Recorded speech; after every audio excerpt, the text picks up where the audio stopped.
안녕하세요, 성황가족 여러분. 밥 짓는 전도사 이소원입니다. 큐티는 밥이다. 밥 드실 준비 되셨나요? 오늘 하나님께서 우리에게 주신 말씀은 요한복음 19장 17절에서 30절의 말씀입니다. 그들이 예수를 맡음에 예수께서 자기의 십자가를 지시고 해골, 히브리 말로 골고다라 하는 곳에 나가시니 그들이 거기서 예수를 십자가에 못 박을새 다른 두 사람도 그와 함께 좌우편에 못 박으니 예수는 가운데 있더라. 빌라도가 패를 써서 십자가 위에 붙이니 나사렛 예수 유대인의 왕이라 기록되었더라. 예수께서 못 박히신 곳이 성에서 가까운 거로 많은 유대인이 이 패를 읽는데 히브리와 로마와 헬라말로 기록되었더라. 유대인의 대제사장들이 빌라도에게 이르되 유대인의 왕이라 쓰지 말고 자칭 유대인의 왕이라 쓰라 하니 빌라도가 대답하되 내가 쓸 것을 썼다 하니라. 군인들이 예수를 십자가에 못 박고 그의 옷을 취하여 네 깃에 나눠 각각 한 깃씩 얻고 속옷도 취하니 이 속옷은 호지 아니하고 위에서부터 통으로 짠 것이라. 군인들이 서로 말하되 이것을 찢지 말고 누가 얻나 제비 뽑자 하니 이는 성경에 그들이 내 옷을 나누고 내 옷을 제비 뽑나이다 한 것을 응하게 하려 함이로라. 군인들은 이런 일을 하고 예수의 십자가 곁에는 그 어머니와 이모와 글로바의 아내 마리아와 막달라 마리아가 섰는지라.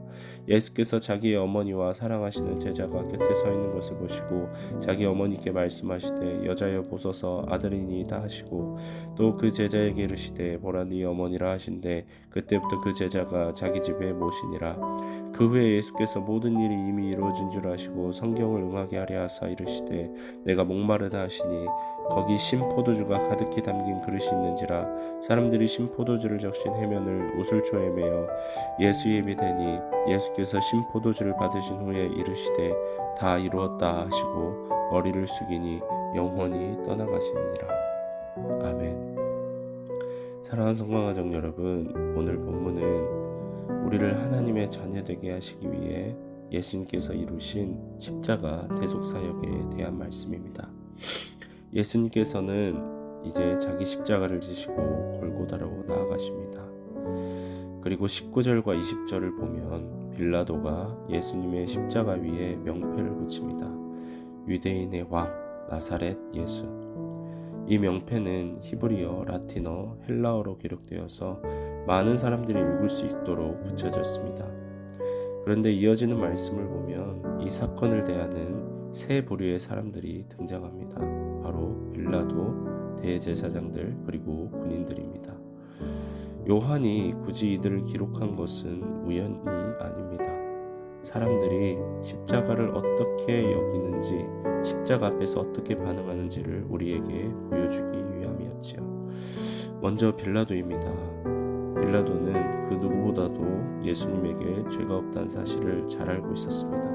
그럼에도 불구하고 그는 예수님을 십자가에 못 박으라고 내어주게 되죠.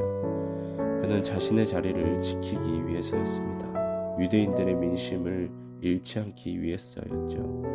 그는 진리를 알았지만 진리보다도 자신의 이익과 안위를 선택한 사람이라는 것이죠.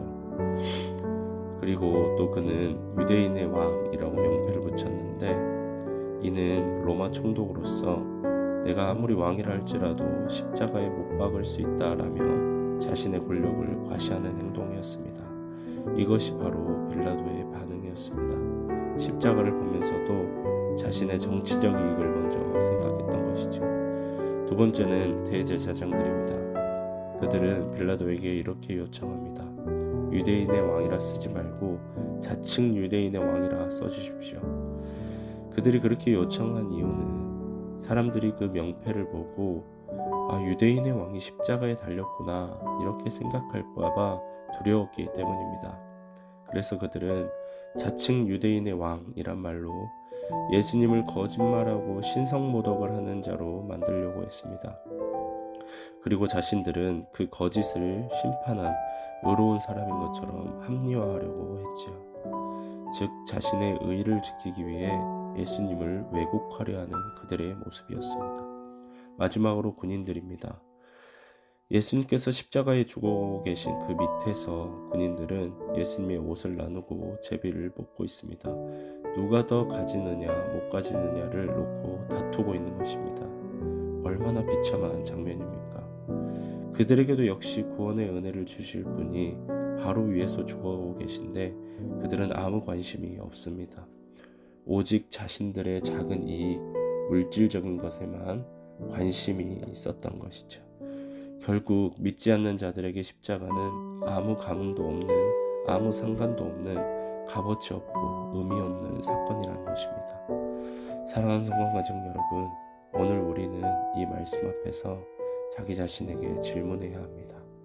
나는 십자가에서 어떤 사람입니까? 30절에 예수님께서는 이렇게 선언하십니다. 다 이루었다. 그렇습니다, 여러분. 십자가는 다 이루신 사건입니다. 하나님께서 우리에게 주시고자 하셨던 모든 구원의 은혜를 완전히 이루신 것입니다. 우리는 우리의 죄 문제를 스스로 해결할 수 없는 존재입니다. 우리가 치러야 할 죄의 값은 영원한 사망이었습니다. 그런데 주님께서 그 죄의 값을 대신 지시고 십자가에서 죽으심으로 모든 값을 완전히 지불하셨습니다. 그래서 우리는 이제 정죄가 아니라 용서를, 사망이 아니라 생명을 얻게 된 것입니다. 이 모든 것이 십자가를 통해 이루어졌습니다. 하나님 아버지께서 우리에게 주시고자 하시는 모든 형태의 은혜, 모든 구원의 은혜, 자유함, 평안, 형통함, 영원한 사랑을 누리길 원하십니까? 그렇다면 우리가 해야 할 일은 무엇일까요? 바로 십자가 앞으로 나아가는 것입니다. 나의 죄를 인정하고 주님의 그 십자가를 붙잡고 주님을 믿음으로 받아들이는 것입니다. 사랑하는 여러분, 주님의 십자가는 생명입니다. 우리의 소망입니다. 우리의 구원입니다. 십자가 앞으로 나오시기를 예수님의 이름으로 축복합니다. 기도하겠습니다. 사랑하는 예수님, 죄로 인해 영영 죽을 수밖에 없는 우리들을 위하여서 십자가 지시고 다 이루시고 죄 사해 주시니 감사합니다. 영원한 생명 주신 주님을 찬양합니다. 내가 자랑할 것 오직 십자가, 내가 의지할 것 오직 십자가, 그 십자가 앞으로 오늘도 나아가길 원하오니 주님 우리를 받아주시옵소서. 다시 오실 예수 그리스도 이름으로 기도합니다. 아멘.